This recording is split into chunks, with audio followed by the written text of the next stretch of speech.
I'm the Mayor of Washington, D.C., and I am joined by members of my public safety and public health teams. We will provide a brief update and then take your questions. Let me start by addressing what happened in our community over the weekend. On Saturday night, an 11-year-old, Davon McNeil, was shot and killed while standing outside after a community cookout. We're all heartbroken and saddened and outraged. All of us are praying for Davon's mother and his entire family. We're joined this afternoon by Davon's grandfather, John Ayala, a friend of the District of Columbia. This is just an unimaginable tragedy for any family to go through, and I know that Davon and his family, in this moment of grief, want to make sure that another family doesn't suffer this tragic loss. So while we are all prayerful for them, we also need to work together to hold the people who killed Davon accountable. This should not have happened, and it cannot keep happening. We can't keep losing our children to senseless gun violence. I'm asking all who know anything about the shooting that killed Davon to contact us immediately. The anonymous tip line can be reached by texting 50411, or calling 202-727-9099. And there is a $25,000 reward for information that leads to an arrest in this case. Sadly, Davon was not the only life we lost over the weekend to senseless gun violence, and Chief Newsham will provide us a more fulsome update in just a few moments. But before we do that, I want to also report out on our latest information on the district's response to COVID-19. This morning, we announced 33 new cases, and 2 more Washingtonians have lost their life due to this virus. We want everyone to be mindful of their own behavior. If you're feeling sick, obviously stay home. Don't go around anybody, and get tested and isolate until you know the results of your test. Wear a mask.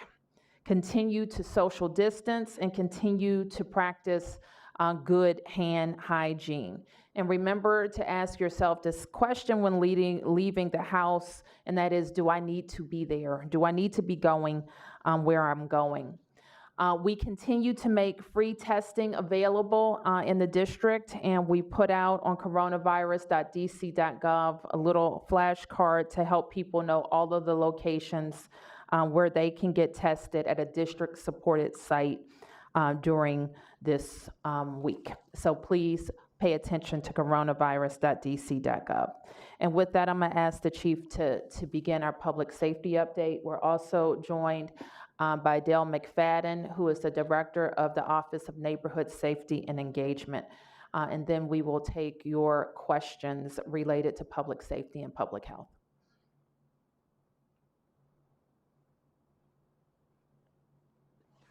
Thank you, Mayor Bowser. I'm Pete Newsham. I'm the Chief of Police for the Metropolitan Police Department. We did have, as the mayor mentioned, 3 homicides this weekend. I'll go through them and give you as many details as I have at this point. On Friday at about 11, a little after 11 p.m., closer to 11:15, members of the 6th District were in the area of the 1900 block of 18th Street Southeast when they heard multiple gunshots. They located a crime scene in front of an apartment building. There was a female victim a short distance away, and she was suffering from gunshot wounds. She was transported to a local hospital where all life-saving efforts failed, and she was pronounced dead. She has been identified as a 20-year-old Jordan Simmons of Hyattsville, Maryland. A second victim was located a few blocks away, with a gunshot wound to the arm, which we believe is non-life threatening. The preliminary information we have on this case so far is that there was some kind of a dispute regarding somebody who had parked in a way that others were uncomfortable with in the area. At least 2 shooters opened fire on the vehicle, and as a result of that shooting, Jordan lost her life. We believe that Jordan was not the intended target in this shooting. The mayor talked a little bit about Davon, and I'm going to give you the details on that homicide. On July 4th, just around 9:20 in the evening, 7th District officers were in the 1400 block of Cedar Street Southeast. They were flagged down by a citizen in reference to a shooting that had just occurred. They found a juvenile victim who has been identified as 11-year-old Davon McNeil. He was lying just outside of his home. He was in his mother's arms, and he was suffering from a fatal gunshot wound. As the mayor said, we want to express our sincere condolences to Davon's mom, to Davon's family. I can't imagine what it would be like to hold your 11-year-old son in your arms as he's losing his life. We have some of the best detectives in the Metropolitan Police Department that are assigned to this case, have made significant progress. We intend to hold all of the suspects that are responsible for this little boy's death accountable for their actions.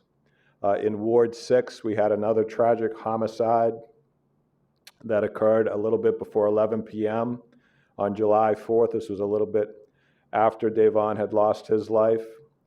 It was at the McDonald's in the 1500 block of Pennsylvania Avenue Southeast. When we arrived on the scene, we found an adult male who was unconscious, suffering from gunshot wounds. He was transported to a local hospital where he was pronounced dead. He has been identified as 36-year-old Antonio Gardner of Oxon Hill, Maryland. The preliminary information that we have in this case is there was a disturbance inside of the McDonald's. We believe fireworks were shot off inside of the McDonald's. We believe that Mr. Gardner was a patron of the McDonald's at the time. When he went outside to see what was going on, he ended up getting shot, and those gunshots took his life. Again, we have made significant progress in this case, and we anticipate that we will bring this to a swift closure. That's all I have with regards to public safety updates, Mayor, and we can turn it over for any questions that you all might have. Any questions? Yes, Sam. Mayor, I just wanted to ask Ms. McFadden. We'd heard that the mother, I read somewhere the mother was a violence interrupter? Yes. So Davon's mom is working as a violence interrupter for one of our contractors that is contracted through Dale's office. Could you tell us something about Sure. it? Yeah. So Miss McNeil is really dedicated to that community, Cedar Gardens and Butler Gardens. She was out there, I was out there twice in the day, checking on the various priority communities to make sure that everything was in place. And so she's extremely dedicated to that community. Her son was actually helping her with the peace cookout. There were a list of agreements about not being on social media, small group of individuals. There were at least 20 kids out there, and my understanding is that this took place after the event. And so we're going to continue, the mayor's office, we're going to continue to support Ms. McNeil and her family in this situation. This young man's name would not go in vain. So we're going to do whatever we can do to support this community in their time of need. A lot of people are mourning right now because of the death of this young man who had so much potential. And I had the opportunity to meet with him an hour before this situation took place. So, Ms. McFadden, was this your event? Was it a violence interrupter event? So as you know, we contract with 3 contractors. We have 21 priority communities, and they had different events. They had retreats. So some of the communities were out overnight on retreats. And this was an event put on by the violence interrupter and the community. This is what the community asked for. It wasn't just the young men, it was also the elders in the community that cooked food and were out there. It was not a large gathering at all. It was really a collective a group as far as the community involved and organizations to put this event on for the community. And they abide by everything that we ask, small groups, not being on social media, and agreement to peace during that time. And as I stated, this situation took place after the peace cookout. Yes, Senate. Is there any reason to believe that this shooting was related to Crystal McNeil's work as a violence interrupter? No, not at all. MPD is investigating. Hold on. Okay. You can go to the mic if you want. But let's We don't have any information to suggest that. Chief, while you're there, you put out some video last week, I think it was Thursday, of an incident, as I recall, June 26th. Same block, the video shows guys getting out of a car and shooting in every direction. Is that linked to this, you think? It could very well be. That's why we had police officers in the area. And we've had police officers all throughout historic Anacostia when we've seen the uptick in violence over there. Any indication of what kind of beef, if you will, is going on in that neighborhood? I can tell you this, Sam, we will get to the bottom of it, and a lot of that information will come forth in the charging documents. Chief, can you discuss, you said that there was some progress made. Is there anything you can talk about in that area, and also why K-9s were on scene yesterday? Why canines were on the scene? It's not unusual to have canines do follow-up for forensic evidence that we might not have been able to locate during that evening. So whenever we have an investigation, if we gather additional details that would require follow-up by K9 to find forensic evidence, we'll do that. Yes. Chief, do you have any update on the shooting this morning in the 2400 block of MLK Southeast? I was alerted to that since I've been here in the Wilson building, so we do have a very serious shooting working right now on Martin Luther King at the intersection of Talbot. I know it's an adult male, or at least he's been described as an adult male who's in very serious condition. Yes. What hospitals were each of the victims taken to? What hospital? Well, yeah, you said they were taken each of the victims were taken to local hospitals. Yeah, we never discussed the location of the hospital. I apologize. Yes. Do you have any more details on the arrests related to the July 4th protests? We had 4 arrests during the 4th of July weekend. One of those arrests was particularly concerning to us. It was a person that we've arrested a couple of other times down in that same area. That person was given a stay-away order from the area. When the police located him down here, they attempted to make an arrest again. He ended up very seriously biting one of our police officers. We also had a threats arrest. We had a CPWL arrest. And we had a leaving after colliding DUI arrest in the area. Whether or not it's related to the protests remains to be seen. Yes. Do you have any more information on the 33-year-old man that was killed due to the fireworks incident? Ooh, very sad. Yeah, that happened up in Northwest. I believe it was in the 800 block of Longfellow Street Northwest. And we had, this just goes to show you how extremely dangerous some of these commercial grade fireworks can be. He was working with some fireworks. He ends up setting, and it was illegal, of course, to have those fireworks here in our city. Working with the fireworks went off, and he suffered a very traumatic injury to his head, which ended up resulting in his death. The death has been ruled accidental. Mayor Bowser, tomorrow is the deadline for taking action on the emergency police reform legislation passed by the council. What are you planning on doing with that legislation, and why did you wait the full 10-day period to take action? They're very serious issues in that bill, Fennett, and I have to make sure I understand all of them and their implications for public safety. So I will act tomorrow. Yes. Mayor, I spoke with the family of Devon. Obviously, we have a family member here as well, and they had said that you called and spoke with the mother, among other people. And there's also others who are the mothers of victims of young kids in DC who have died before. And they were saying that this was really a first, that they had not received a call from you. The family of Devon is incredibly grateful for you reaching out. Can you talk to us about why you did Well, so? I can certainly tell you it's not a first, so I don't know who would have told you that. Well, I was told the mother of Micaiah Wilson did not get a call. Oh, she most certainly did. Okay. Did Micaiah Wilson's mother tell you that? Can I ask you? Can you answer that question? Did I she don't- tell you that? I can't answer that question. You can answer it. Did she tell you that or I not? don't want to get into a back and forth. I'd like to ask. Okay, because you just said something that has to be corrected. And I can't believe that Micaiah Wilson's mother told you that. So you're giving secondhand information and to your listeners that's just wrong, and it's not right. That's my job to ask questions. But just say if Micaiah Wilson's mother told you that, or if you're spreading a rumor. May I ask you, Mayor, the family of Devon, one of the things that was said is that they want to see more violence interrupters. We understand that the budget you proposed calls for about more than 800,000 less to the program. Are you planning to change that? And what was some of the message, if you can, to some of the communication that was said to the family yesterday, why you reached out? Well, let me just be clear, Stephanie, that any time, and the reason why I responded to you the way that I did is because when people are so raw and emotional and hurt, not just Crystal, not just Devon's mother, but people are hurting when they see a child senselessly killed in our city. And they want answers.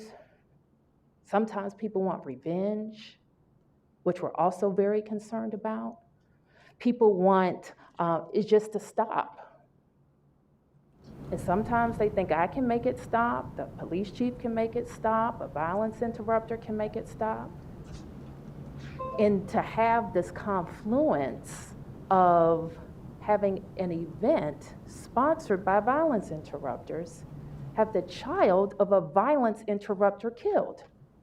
So are you suggesting to me that there's some magic answer that's reflected in my budget? I wish there were.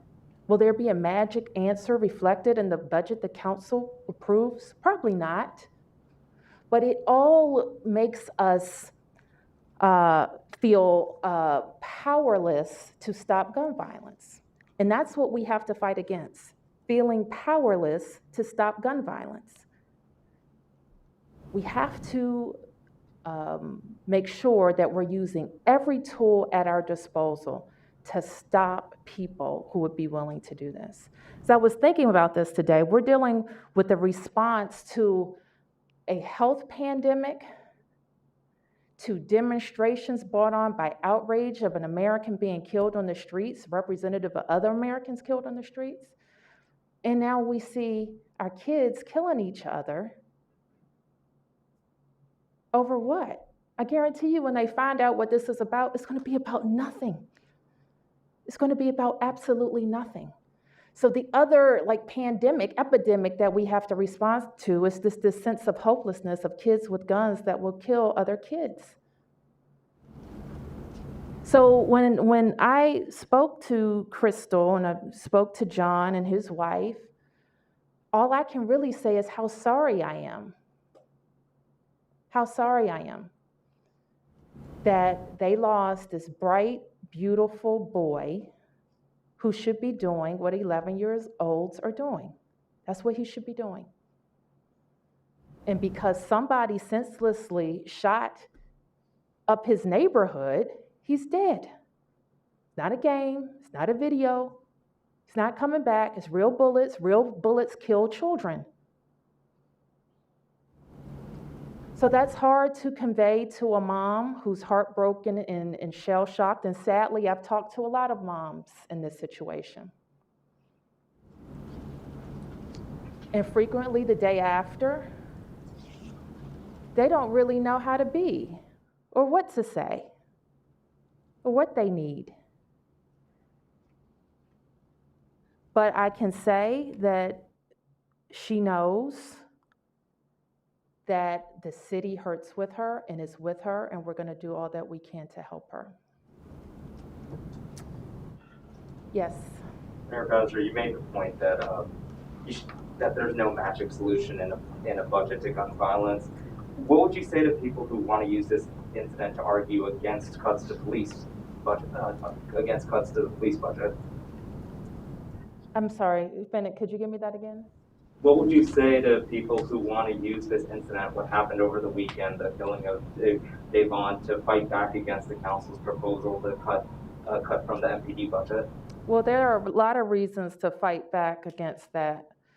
But I think that you've heard, and we frequently see, when there is such a attack on a community, on a family, on a child, that people want the police to do something about it. And I don't think that's going to change, whether their budget is cut or not. There'll just be fewer of them to do it.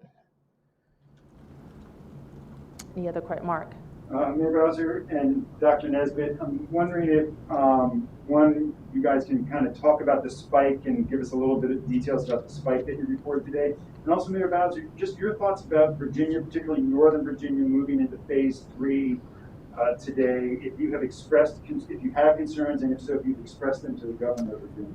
And Mark, if I could just ask, and I'm going to turn it over to Dr. Nesbitt to talk about a new peak in the district. And we don't refer to it as a spike because I think when you hear spikes from other places, it's because numbers have shot up through the roof.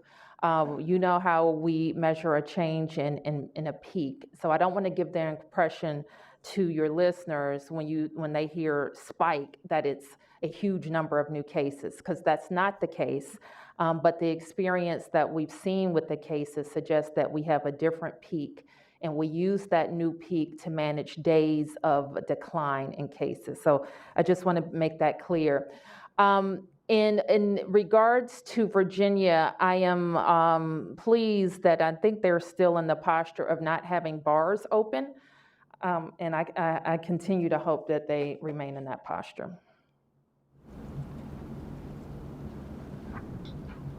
Hi, I honestly don't have more to add than the mayor.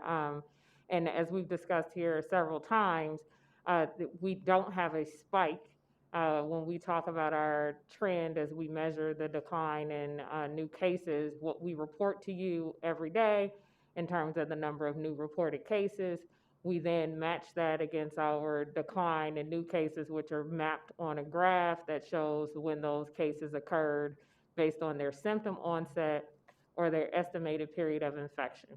So today, the number of new reported cases that we are reporting out, those 33 cases, have to go on a graph about their symptom onset or period of estimated infection. And so that will adjust that period of decline. So the peak number of cases aren't related to, as I've stated here on a number of occasions, the 33 or the 44, et cetera. So it would be erroneous to say that 33 cases reported today represents a spike in cases, or us having to adjust the new peak date from back on the 22nd that we previously reported out, or last week when we had to reset, or resetting today, representing a spike in cases as some other states are experiencing, with the total number of people in their community being infected. So that's why we encourage you to actually look at the dashboard, which is why we publish the dashboard, to be able to follow along. And again, these things are complicated, statistical and epi perspectives. Our take-home message for people is protect yourself, protect others, wear a mask, keep 6 feet of distance, and choose your activities wisely. We also want people to understand that when we feel it's appropriate for us to turn on new activities, we're going to make those recommendations to the mayor and then advise when it's appropriate to move into phase 3. Yes, Lena. So the widespread demonstrations, that started in early June, and we're about 4 weeks after that, and we haven't really seen a significant spike in cases since then. Is it too early to say if these protests are a significant source of transmission, or does that data show you that it wasn't a significant source of transmission? Well, you've laid it out perfectly. You know how many weeks it's been. We continue to have them, so it's kind of a rolling 3 weeks. At the start of it, I think Dr. Nesbitt was interested in saying, well, I shouldn't think, but Dr. Nesbitt will say what she was interested in saying. Sorry, talking too much. So what some observations have stated is when you see a change in the public health, the epidemiologic conditions in your community, it could take about 20 days to see that those changes reflected in your data. Different jurisdictions had different experiences with mass gatherings. In the district, we have not seen or heard our new cases report that their exposures being associated with mass gatherings, but other activities. We continue to monitor that. So we have not been heretofore able to associate mass gatherings with our particular new cases. That being said, as the mayor has highlighted, we continue to have mass gatherings, so it does not allow us to exclude mass gatherings as a potential option or source of exposure here in the District of Columbia. So we continue to monitor that. So from a public health perspective, we cannot definitively exclude mass gatherings. What are the biggest sources of exposure you're seeing with the new cases? We continue to see household contacts as a source of exposure, as well as essential activities as a source of exposure, and other activities that are coming online. Because the district has had a slow phased reopening, we don't have the high risk exposures that other places have had, such as bars and nightclubs, et cetera, showing up in our data, which may contribute to us being in the posture that we are in versus other communities. Okay, Mark? Mayor Bowser, could we switch to sports? And could I just ask your thoughts on, there's a lot of momentum now around the Washington NFL franchise name change, both from corporations and now we're hearing from minority ownership. What are your thoughts about how this is moving and whether it's moving in a direction where it makes it easier to find this team back in Washington, D.C.? Well, there's a lot in that question, Mark. And first, I am happy to see the team and the league moving in the direction to change the name. And I hope they make clear what the process is to do that. You also mentioned, and I think we all read this morning, that there's some of the ownership that's looking to get out of the franchise. And I actually think this would also be a great opportunity for the team in the league to look for more diversity in their ownership. And I hope that they will make that a part of their discussion if there's actually going to be some transfers in ownership. And lastly, I think that the team called Washington Anything should be playing in Washington.